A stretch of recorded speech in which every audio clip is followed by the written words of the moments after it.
سلام رفقای عزیز، به کانال هر روز بهتر خوش اومدین. شب امتحانه و تو هنوز شروع نکردی؟ استرس داری؟ نمیدونی از کجا بخونی؟ نترس، این ویدیو نجاتت میده. 5 تکنیک کاربردی رو بهت یاد میدم که حتی تو شب امتحان هم بتونی یه نتیجه خوب بگیری. اشتباهات مرگبار شب امتحان. اول بیا ببینیم چی نباید بکنی. اشتباه 1، بیخوابی کامل. فکر میکنی اگه تا صبح بیدار بمونی بهتره؟ اشتباه بزرگیه. مغز خسته هیچ چیزو ثبت نمیکنه. حداقل 4 ساعت بخواب، فقط همون قدری که مغز بتونه یاد بگیره. اشتباه 2، تمرکز روی همه چیز.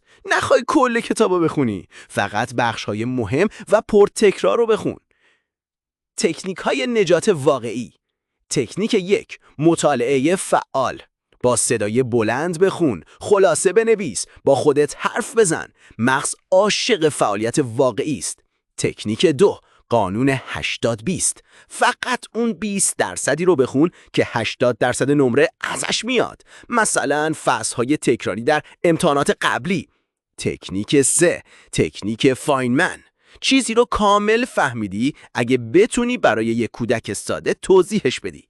اگه گنگه دوباره بخون و خلاصه کن.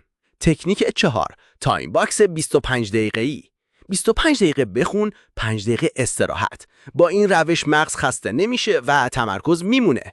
تکنیک 5، تست سریع یا سوال ساختن. از روی جزوه برای خودت سوال بساز، جواب بده و چک کن. محیط مطالعه در شب امتحان. جای دنج، نور کافی، موبایل روی حالت پرواز، آب، مغز، تمرکز. مهم اینه بدونی چطور بخونی، نه چقدر.